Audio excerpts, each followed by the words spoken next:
Hey everyone! Today we're going on an adventure to the Philippines, a country made up of over 7,000 islands. It's like a beautiful quilt of different cultures, and we're focusing on the Waray people. They're from the islands of Samar and Leyte and are known for being strong, friendly, and full of culture. We're going way back in time to learn about their history, traditions, and what makes them unique.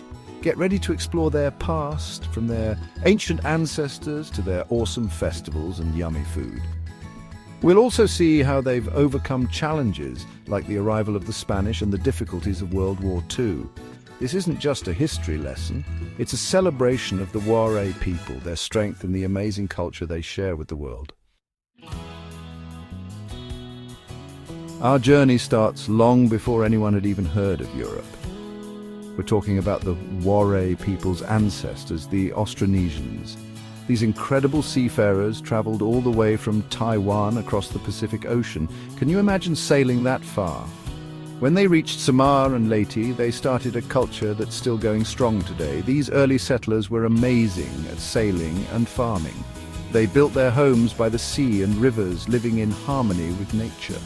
Their legacy lives on in the Waray language, beliefs and way of life, connecting them to a rich and ancient past.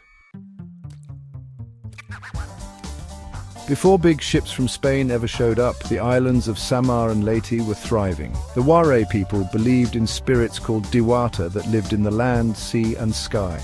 Imagine believing that everything around you had a spirit. These spirits were a big part of their lives, influencing everything from farming to celebrations and even how they said goodbye to loved ones.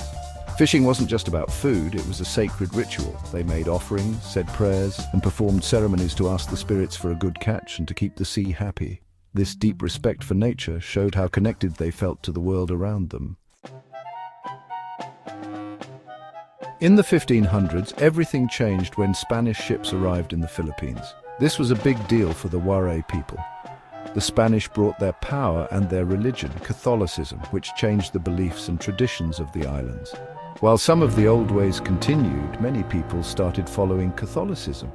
Churches were built everywhere, becoming symbols of the Spanish presence.